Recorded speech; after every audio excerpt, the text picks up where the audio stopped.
sea necesario ampliar un poquito más, ¿no? En cuanto a lo que es arritmias, todos sabemos que el ritmo del corazón es rítmico. Las RR suelen ser constantes, como se grafican en este electrocardiograma. Algunas arritmias, y eso solamente para graficarlo acá, algunas arritmias suelen ser rítmicas también. Un ejemplo de ello clásico es el flúter atrial, que es una arritmia rítmica en este caso. Y para de repente graficar también de las cosas más groseras, que la arritmia más arrítmica es la fibrilación auricular, ¿no? Que son las arritmias más frecuentes con las que nos encontramos en la práctica clínica del día a día, ¿no? ¿Ok? Simplemente para comentar, RR es constante, así como PAP también es constante, entonces eso es lo que se describe como un ritmo rítmico.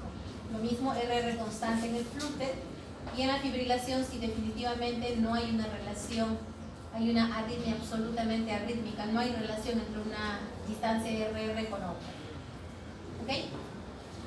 Entonces, de manera grosera vamos a dividir pues, las taquicardias y las bradicardias. Entiéndase taquicardia, aquella frecuencia cardíaca que ocurre más allá de 100 latidos por minuto, y entiéndase por bradicardia aquellas frecuencias cardíacas que van por debajo de 60 latidos por minuto. Y lo otro que hay que tener en cuenta, pues si el ritmo es regular o es absolutamente irregular. Para eso en un electrocardiograma lo ideal sería contar con un D2 largo, porque a veces algunos trazados electrocardiográficos solamente tienen 1 o 2 latidos por cada derivación, pero lo importante es poder evaluar en un D2 largo y precisar qué tipo de ritmicidad o velocidad tiene el electrocardiograma. ¿Okay? Vamos a empezar con la primera parte, que corresponde a las bradicardias. Las bradicardias usualmente obedecen al trastorno de la conducción dentro de lo que corresponde a todo el sistema eléctrico cardíaco. Y así vamos a entender que desde el nodo sinusal pueden empezar a haber problemas de conducción. Puede que el mismo nodo sinusal produzca impulsos, pero que a su vez puedan estar rodeados de células que tienen alguna alteración y que estas no van a conducir el impulso eléctrico. Y entonces desde ese punto de vista vamos a empezar ya a hablar de bloqueos sinusales. Es decir, el foco sinusal envía el impulso, pero existe bloqueos alrededor del nodo sinusal y ese impulso no se transmite ni a las aurículas ni a los ventrículos, de tal manera que va a haber un silencio en el electrocardiograma, que lo vamos a ver en un trazado próximamente, pero que los latidos que anteceden y continúan, digamos, ese silencio eléctrico, normalmente la onda P, el QRS, y es decir, todo el trazado electrocardiográfico está normal. El único problema es que el impulso que se produce en algún momento en el nodo sinusal no se transmite al resto del corazón. ¿Y cómo se ve? Se ven como silencios, como les decía, y va a haber una pausa dependiendo de la cantidad de impulsos que no pasen. Así vamos a tener en algunos casos solamente un impulso que no es transmitido, y por consiguiente el tiempo suelen ser a intervalos más o menos regulares en relación a lo que corresponde a la distancia RR. Por ejemplo, en este caso, en este electrocardiograma, lo que falta es un latido en esta posición. Y luego nuevamente ocurren los ciclos normalmente, ¿no? A veces las pausas son mucho mayores. Miren, en este caso tenemos 1, 2, 3 latidos que fueron bloqueados, 3 latidos que no se llegaron a transmitir, y ocurren estas pausas importantes y significativas, que si son mayores, obviamente en el paciente lo que van a producir principalmente son episodios sincopales, episodios de mareos, ¿no? Que se presenta frecuentemente más en personas bastante longevas. En algunos casos, el impulso lo empieza a comandar el nodo auriculoventricular, ¿no? Y entonces ocurre el bloqueo auriculoventricular, y es el nodo auriculoventricular el que va a comandar. Obviamente va a haber mayor bradicardia y obviamente tampoco no va a haber presencia de onda. ¿Ok? Entonces, sistema de conducción, nodo sinusal, bloqueos alrededor del nodo sinusal, pausas prolongadas, silencios eléctricos que luego se pueden ir recuperando. Por debajo de eso tenemos el nodo auriculoventricular, ¿no es cierto? Nodo sinusal, nodo auriculoventricular, 3 haces internodales entre el sinusal y el auriculoventricular, y podemos tener también problemas a nivel del nodo auriculoventricular. Recuerden que el único paso entre las aurículas y los ventrículos eléctricamente es el nodo auriculoventricular. Y si hay alteraciones a nivel del nodo auriculoventricular, vamos a empezar a tener problemas de trastornos de la conducción. ¿Por qué se producen estos trastornos de la conducción? Generalmente por problemas isquémicos, que son una de las causas más frecuentes ahora, problemas inflamatorios, ¿no? Las endocarditis. compresión externa del nodo auriculoventricular, alteraciones propias del nodo auriculoventricular, puede ser por la edad, por ejemplo, ya en los casos extremos de cardioesclerosis. Y vamos a conocer a los tres principales bloqueos auriculoventriculares que conocemos, ¿no? El bloqueo auriculoventricular de primero, de segundo y de tercer grado. Así de fácil. Vayamos a conocer cada uno. Y el bloqueo auriculoventricular de primer grado es una alteración de la conducción en algunas células del nodo auriculoventricular que lo que van a hacer es ampliar ese retardo fisiológico que normalmente ocurre a nivel del nodo auriculoventricular. Por consiguiente, lo que vamos a encontrar es una prolongación del segmento PR. Recordarán todos de cuánto a cuánto es normal el segmento PR.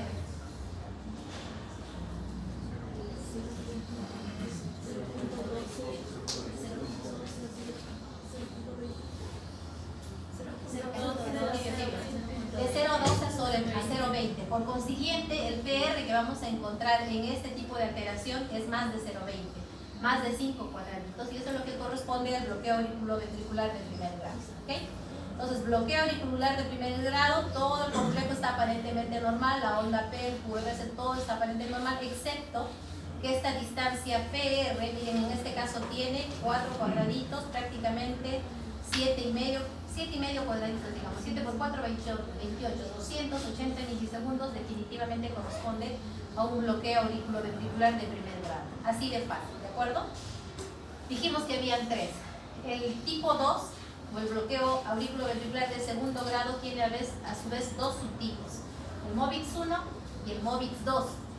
¿Cómo es el MOVIX 1? El MOVIX 1, vamos a pasar a la siguiente. El MOVIX 1 corresponde a una prolongación gradual del intervalo PR, de tal manera que llega un momento en que hay una P que ya no conduce. Entonces, miren aquí, bien clarito, este PR se va prolongando gradualmente y de pronto hay una onda P que no conduce y otra vez empieza el ciclo, ¿no? Puede ser 2, 3 o más latidos, pero lo característico del bloqueo AB de segundo grado tipo MOVIX 1 es que ese intervalo PR se va prolongando gradualmente. ¿Okay?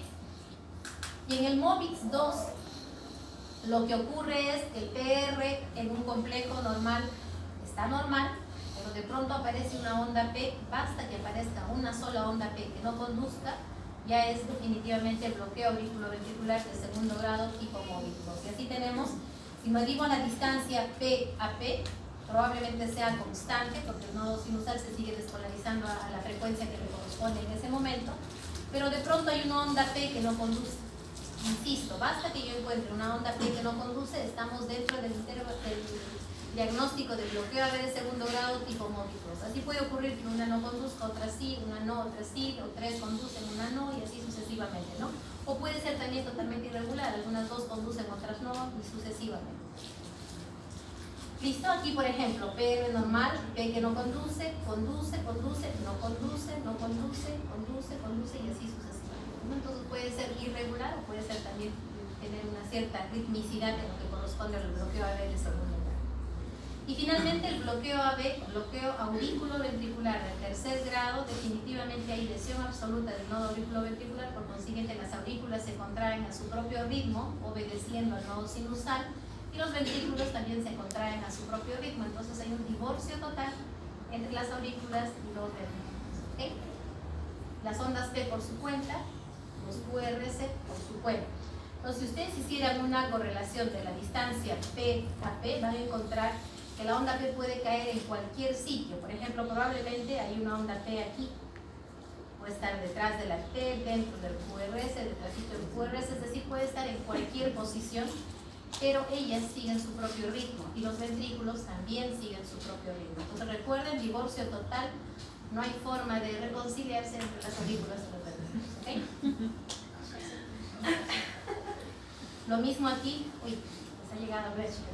Entonces igual, ¿no? Entonces, ¿de qué depende que haya mayor frecuencia cardíaca o menor frecuencia cardíaca? Si las aurículas están con su propio ritmo y los ventrículos también, debe haber en el ventrículo o a nivel de los ventrículos alguna región, algún grupo celular que es la que empieza a comandar el impulso.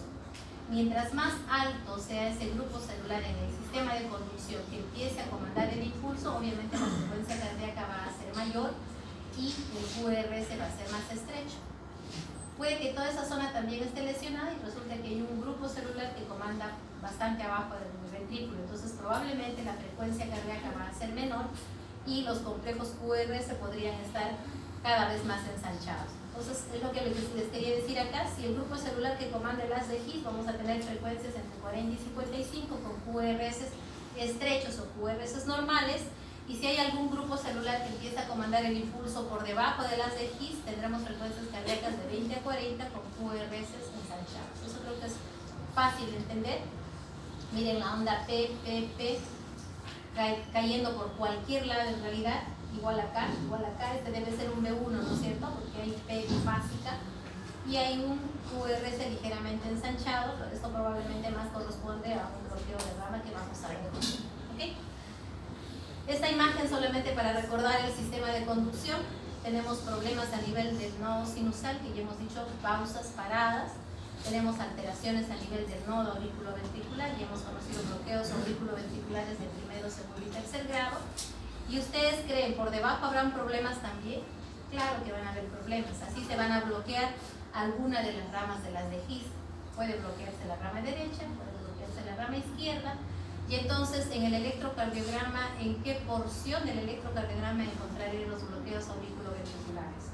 O perdón, los bloqueos fasciculares o bloqueos de rama.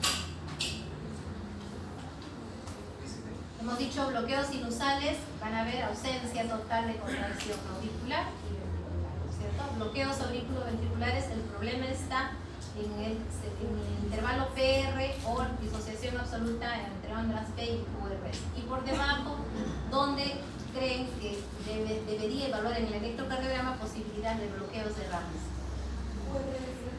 En el QRS definitivamente. Entonces acá solamente quiero recordarles que el haz de His derecho emite sus fibras de Purkinje en la pared libre del ventrículo derecho, y el haz de His izquierdo emite sus fibras desde el septum, es decir, quien inerva el septum en la rama izquierda del haz de His, ¿de acuerdo? Y recuerden también que el haz de His izquierdo tiene una hemirrama anterior y una hemirrama posterior. ¿Qué es lo que ocurre? Ya les he dicho a los muchachos en la clase en el Hipólito, ¿qué es lo que ocurre cuando ocurre la despolarización a nivel de los ventrículos? Hemos dicho que el haz de His derecho pasa por este lado y emite sus fibras de Purkinje en la pared libre del ventrículo derecho. Y hemos dicho que el haz de His izquierdo emite sus ramas en el septum, y la primera porción que va a inervar esta rama es el septum interventricular. De tal forma que la primera porción que se va a despolarizar a nivel de los ventrículos es el septum interauricular con un vector que va a ir de arriba hacia abajo y de izquierda hacia derecha. Después se despolarizan los ventrículos y después las bases, de tal manera que en B1, el primer vector de despolarización en B1 se va a ver positivo, chiquito inicialmente, luego toda la porción que se despolariza de los ventrículos se va a ver negativo, luego ligera positividad. Y en B6 vamos a tener a veces una onda negativa chiquita porque este vector se aleja de B6 y luego una despolarización mayor que corresponde a la onda R. ¿Alguna pregunta en esta parte? ¿No? ¿Todo bien? Ok. Entonces, finalmente el vector de despolarización general de los ventrículos va a ir de arriba hacia abajo y de derecha hacia izquierda, ¿de acuerdo? ¿Por qué les traigo este gráfico y por qué me interesa que lo tengan muy en cuenta? Porque cuando ocurre bloqueo de rama derecha, la alteración ya no está en el nodo sinusal ni por arriba, sino está en la rama derecha en sí. ¿Ok? ¿Qué pasará con ese corazón? Si el impulso eléctrico no pasa por la rama derecha, ¿qué creen que pase con ese corazón? ¿Se contrae el ventrículo derecho o no? Entonces solo el ventrículo izquierdo trabaja. ¿Sí? ¿Qué creen que pasa si se bloquea la rama derecha? ¿Se acuerdan las propiedades de las células cardíacas? Despolarización, ¿qué más? Conducción. Es decir, yo tengo una célula despolarizada, puede conducir ese impulso de célula a célula, ¿no es cierto?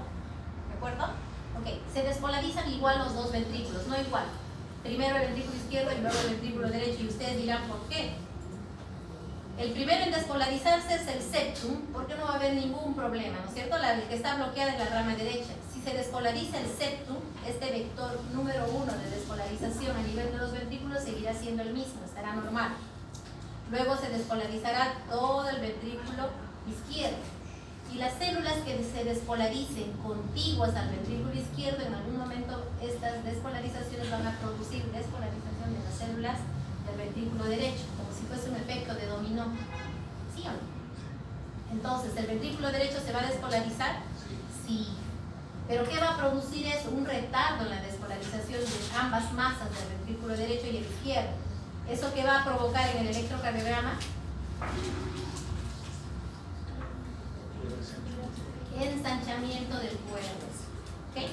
Entonces, el bloqueo de rama derecha, que es lo que les quiero explicar acá, primero se despolariza el septum, se despolariza todo el ventrículo izquierdo y por contigüidad van a irse despolarizando las células del ventrículo derecho, de tal manera que lo que vamos a ensanchar es el tiempo de despolarización de ambos ventrículos y quien se va a ensanchar es el QRS. Entonces, bloqueo de rama derecha, bloqueo completo de rama derecha va a tener un QRS ensanchado, es decir, 0.12 a más. Vamos a encontrar la melladura RSR', usualmente en B1, B2, ¿de acuerdo? Y de manera contralateral vamos a encontrar S, a veces S mellada, S ensanchada en derivaciones izquierdas. Y finalmente vamos a encontrar alteraciones del segmento ST y de la onda T en derivadas derechas. Esos son los criterios del bloqueo de rama derecha. ¿Okay? QRS ensanchado, R' en B1, B2, ondas T negativas en B1, B2 y de manera contralateral S ensanchadas o profundas en derivadas izquierdas. ¿Okay? ¿Qué pasará si se bloquea la rama izquierda? Sí se van a contraer, ¿no es cierto?, los dos ventrículos. ¿Quién se despolarizará primero? El ventrículo derecho, igualito que al revés.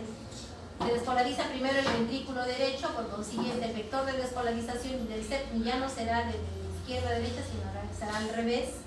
Se despolariza la masa del ventrículo izquierdo y finalmente vamos a encontrar lo que este gráfico me parecía mucho más didáctico. Se despolariza el ventrículo derecho y también por continuidad va a despolarizar toda la masa ventricular izquierda. Por consiguiente el QRS otra vez estará ensanchado, ¿cierto? ¿Y qué morfología vamos a encontrar? Igual, complejos de QRS más de 0,12. Probablemente se va a perder esa Q septal que era normal en B6. Y vamos a encontrar más bien ondas R altas. Puede haber RSR' o puede haber onda R mellada en B5, B6. Y de manera contralateral vamos a encontrar ondas S profundas, ensanchadas y a veces melladas también en derivadas derechas. ¿Okay? Y para que no se me pase los conceptos, acá estamos hablando de bloqueos auriculoventriculares, bloqueos de rama derecha y de rama izquierda, bloqueos completos. Existen los bloqueos incompletos de ramas. La única diferencia con lo que acabo de describir es que el QRS es normal en ancho en los bloqueos incompletos. ¿Listo? Ok, entonces bloqueo de rama izquierda. Y aquí dos conceptos fundamentales. El bloqueo de rama izquierda usualmente se asocia a cardiopatías. Bien raro que encontremos un bloqueo de rama izquierda en un corazón normal. Bien raro. Generalmente yo encuentro bloqueo de rama izquierda y ese paciente lo tengo que investigar más. A diferencia del bloqueo de rama derecha. Puede haber bloqueos de rama derecha en corazones anatómicamente normales. ¿Okay?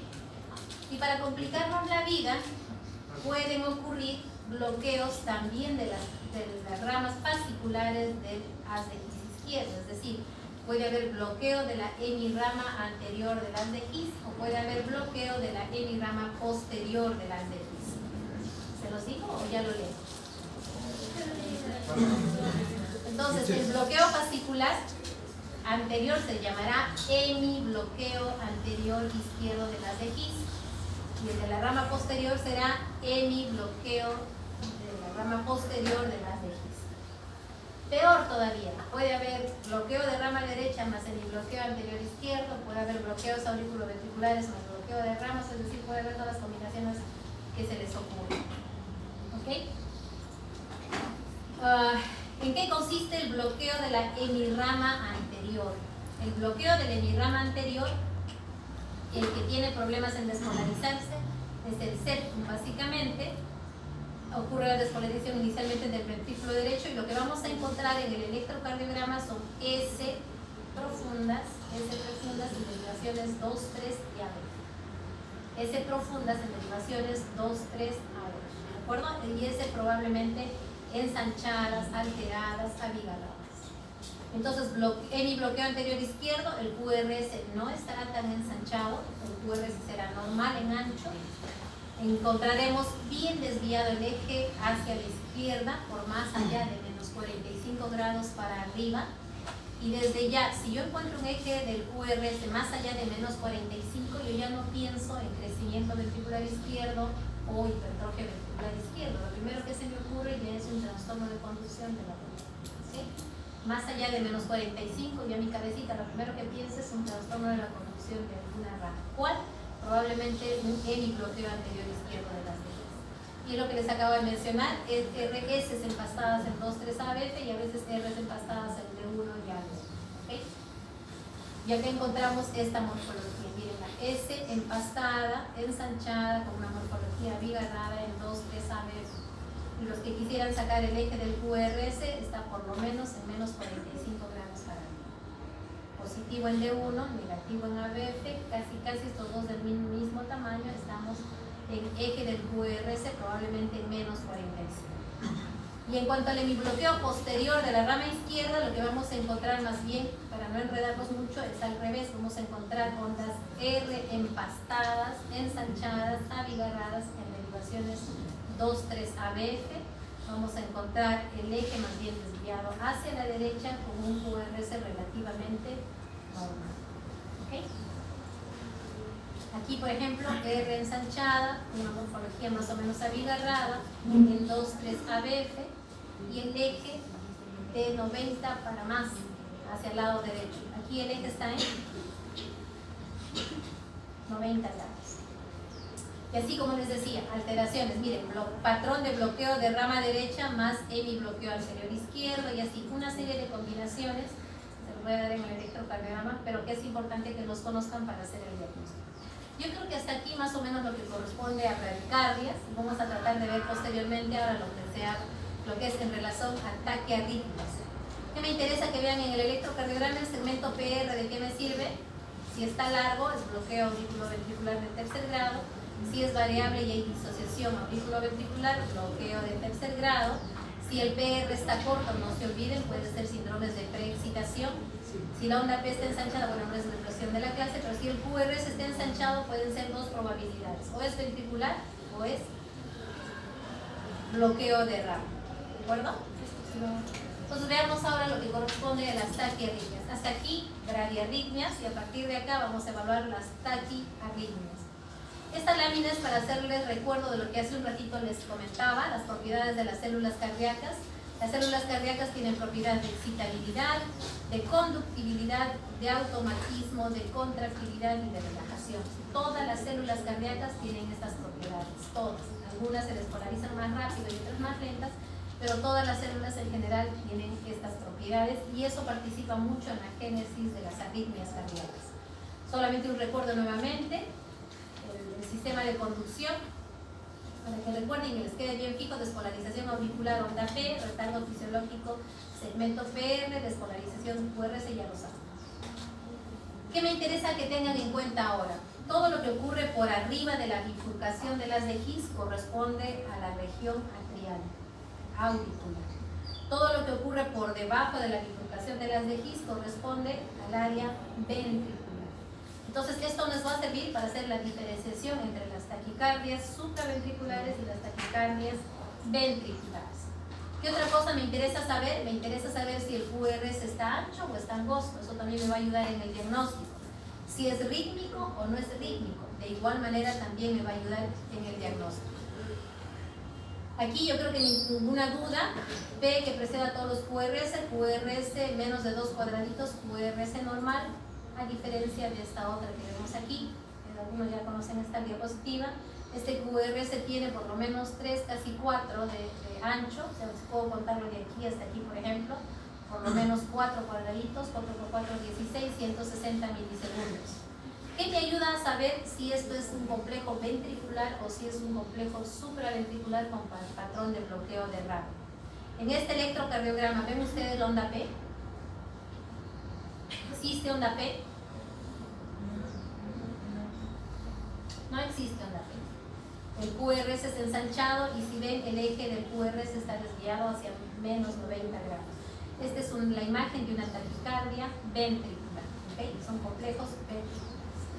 Listo, entonces vamos a tratar de ver ahora las taquicardias supraventriculares y diferenciarlas de las ventriculares. Hemos dicho supraventriculares por todo lo que ocurre arriba de la bifurcación de las X y ventriculares por todo lo que ocurre por debajo de la bifurcación de las X.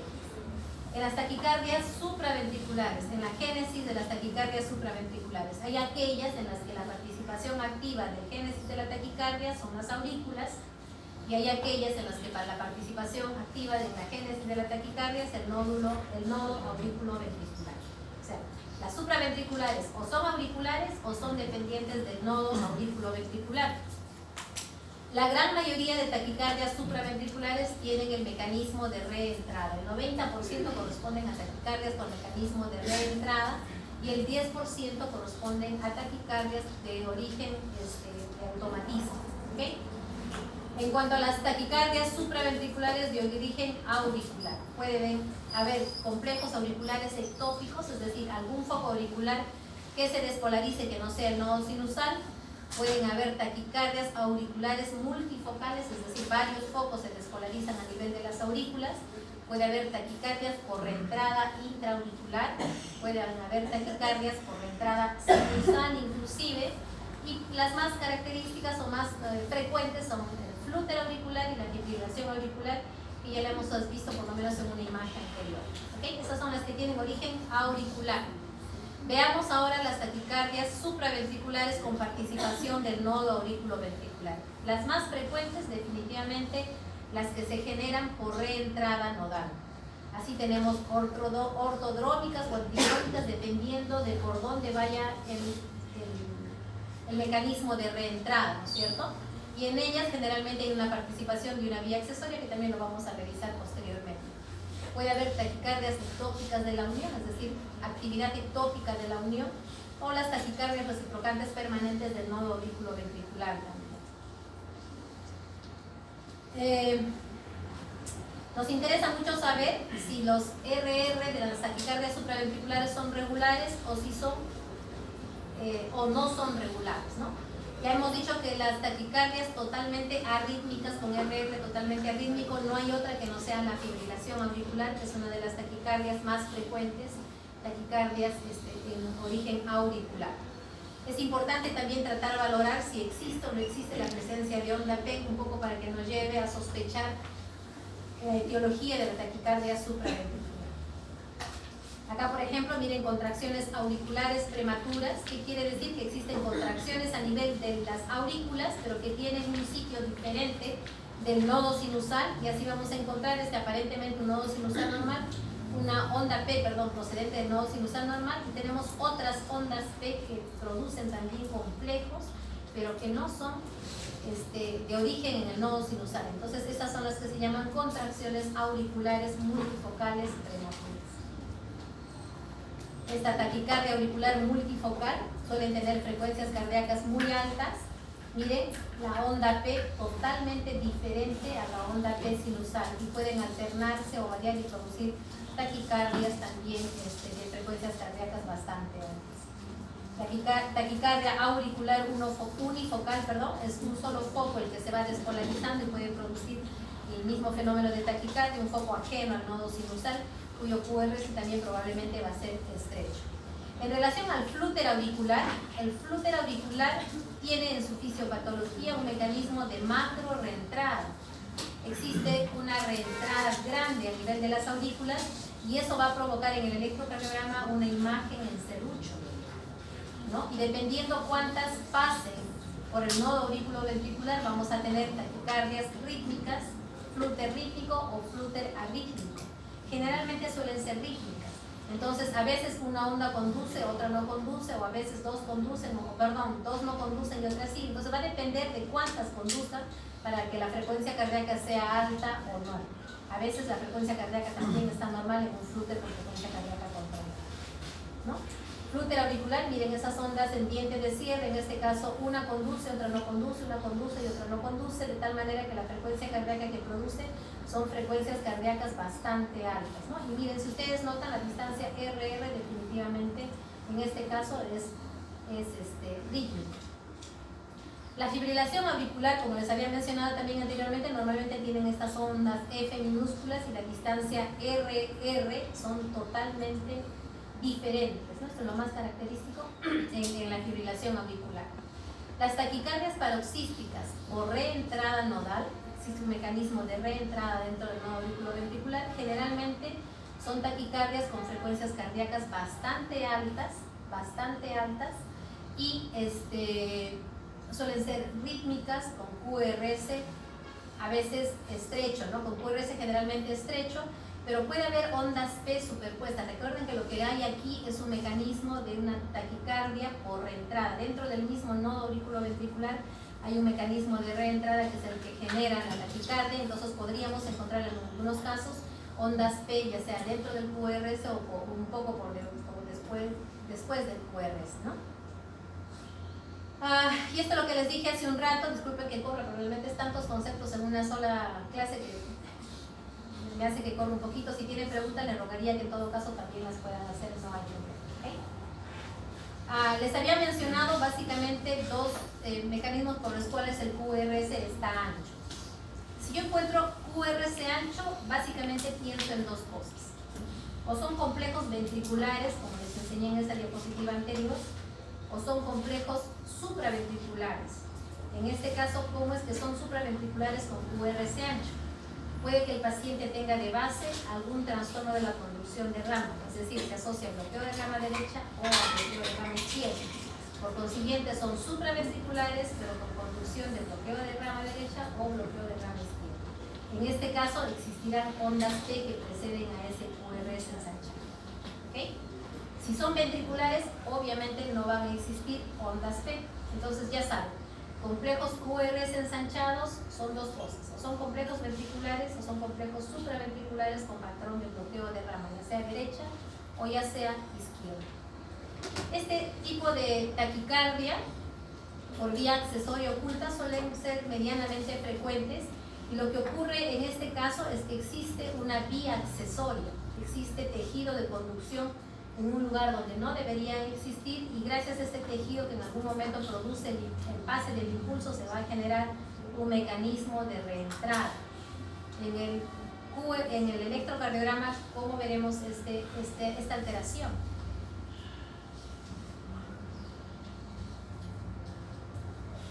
Son los síndromes de